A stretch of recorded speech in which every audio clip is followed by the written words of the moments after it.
The Once and Former and Future King. An original short story by Jared I. McGee.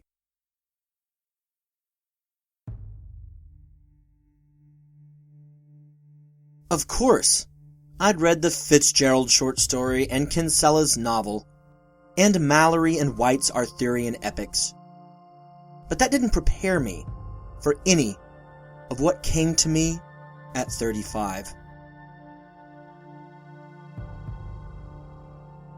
Like all aging young men that are terrified at their thinning hair, waning libido, and growing paunch, I often dreamt of my headstrong days of my former lives. All those different iterations of me from when my consciousness sprang to life, having earned my essence, as some existentialists would say, to this degrading new present. Even but 5 years ago, I was something of a celebrity among a small group of people. They revered my intellect, my attitude, my wit, and my embracing of a slight form of hedonism. I was a king among them. They are all married twice over now. 4 children between 2 spouses is the norm for all of them. I have long tried to hang on to our old lives, though. I have no children. I have no spouse. My career is, to some, rather applaudable, but I know that I could have done more. I guess that I still could in the future, but a part of me knows that the verve has been all but beaten out of me. So I guess that the comparing myself to those shells of the former penitents I once had is, as the cliche goes, apples to oranges. Comparing myself to my old selves is more like apples to orangutans. The morning just before my 35th birthday, I was actually in charge of ensuring that the various workers around the office were adhering to our corporate dress code. The bigwigs in the office take business casual very seriously, after all, and have explicitly defined our company's stance on what that term really means. So as I sat one day away from being halfway to death, I found myself on shoe duty at the door. Janet, my partner for the morning, was to look neck to ankle to ensure the clothes were on the up and up according to policy, and I was policing the shoes in the same manner. You see, shoes were extremely important to all of us there at the office, as we'd thought this might be one manner to sneak in a little comfort, a little rebellion, and maybe even a little of our true, or former, selves into this place of drudgery and mundanity. But no. Here I was, 34 years and 364 days old, telling people they'd be counted as calling in because they tried to sneak some chucks in on their feet with their pressed Dockers and Van Heusen dress shirts. God, am I ever a prick. 17-year-old me is somewhere screaming into the future, telling me to be, well, anything but what I am, what I have become. After shoe duty was over, I went through an uneventful day. Quite literally, I don't remember a single happening from that day past the 8:30 a.m. mark, when I was allowed to finally go sit down at my desk and start flipping through spreadsheets and pretending like I was being a good little cog. Wait, no, that's a lie. I had snuck a National Geographic magazine about string theory and parallel universes in with me that day. It was a short feature, only 3 pages long, but I snuck away to the bathroom to read that while I pretended I was attending to more pressing business. I gawked and silently guffawed at the thought that, according to some scientists theorizing out there in the wider world, there might be another version of me, an infinite number of other versions of me out in the great expanse of infinite universes living parallel but potentially utterly different lives.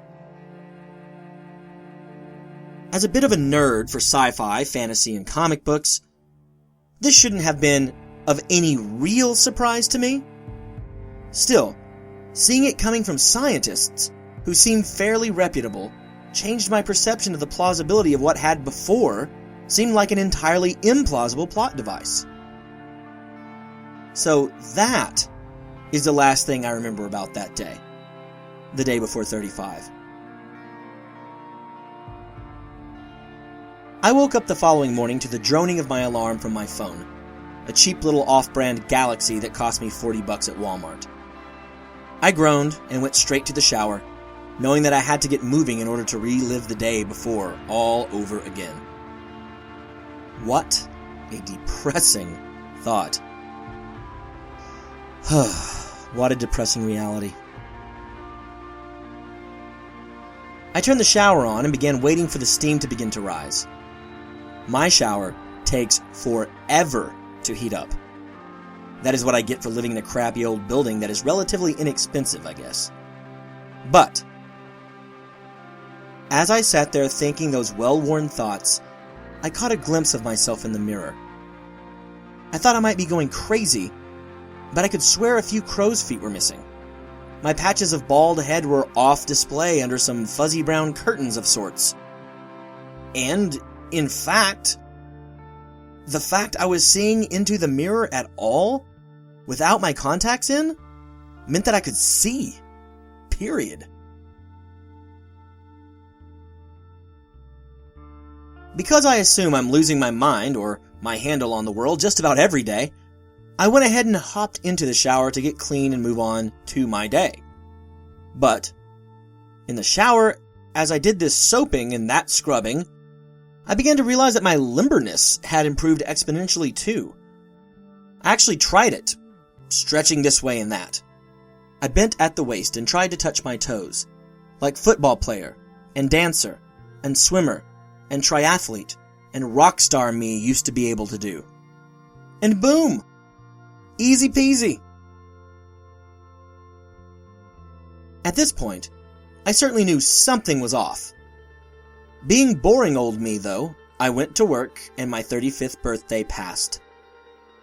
I hadn't even told anyone at work so as to avoid any hubbub or pomp, and so I didn't even get the customary Kroger cake with my name iced on with red buttercream from a tube. The next day, on day 10,951 of my life on this planet, I awoke and knew there really was something going on. In the pit of my stomach, I knew that I would not be experiencing days disappear into oblivion and the beigeness of middle age anymore. I hopped out of bed,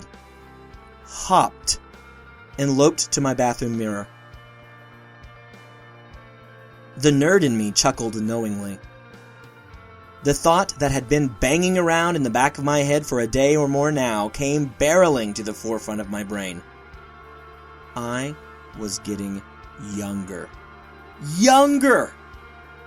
I mean, clearly, the calendar was moving forward and the clocks kept ticking along and others kept living and all that jazz, but me? Myself? I was getting younger. Fitzgerald and Kinsella and White and the countless other authors who'd written this story before were screaming at me from the past and their pages. The whole living backward thing never ends well, at least not according to fiction writers and playwrights. But I could see this for what it truly was. An opportunity, a blessing. Maybe I couldn't go back in time and relive what I had been, but I could reforge myself into a wizened 20-something. A super sexy and knowledgeable teen, and a child that could enjoy the freedoms of childhood, all while being conscious of the staggering beauty of what those phases in life could offer a young man, and a younger man still. I can neither remember what is in our future, or have no knowledge of what is in our past, and I certainly don't plan on bumbling about hoping that I've got some Merlin-esque magic about me. Mr. Button ended his time by simply fading into black, and I can't be entirely sure that won't be my fate by the end of it all. But, for now, I'm going to live every day with the ravenous appetite of a man who's seen the moment of his greatness flicker, only to have the unheard of opportunity of having fate, or God, or fortune relight the flame and have it burn all the more brightly.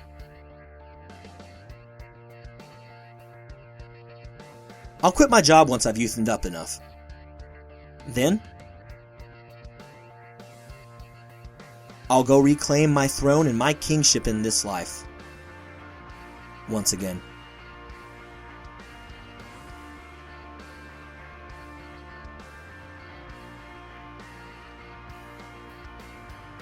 Thank you for listening to The Once and Former and Future King.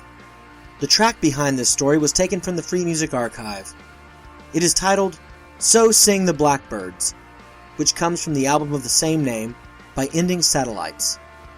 The track is being used under Creative Commons, Attribution, Non-Commercial, Share-alike 3.0, Unported license.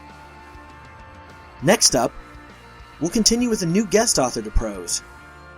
Please stick around for Letter to My Unborn Daughter by Jeff Glauser.